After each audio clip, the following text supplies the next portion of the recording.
Biraz geri verin. Efendim, bir saniye. Sayın Bakanım. Hanım da gelsin beraber var.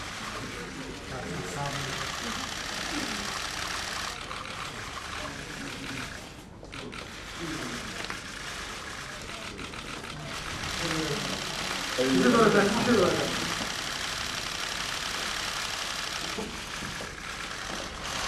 Türkiye alışılmışın üstünde bir süreci yaşıyor. O da vaktinde erken seçim olmaksızın yapılan bu seçimlerle bir istikrar, güven işareti veriyor. Bu istikrar ve güvenin ülkemiz için çok büyük kazanımlara vesile olacağına inanıyorum. Ve gördüğüm kadarıyla da katılımın yüksek olduğu bir seçim yaşıyoruz. Değişik yerlerden, ülkemizden aldığım haberlerde de bu var. Bu da güçlü bir demokrasi için önemli bir işaret.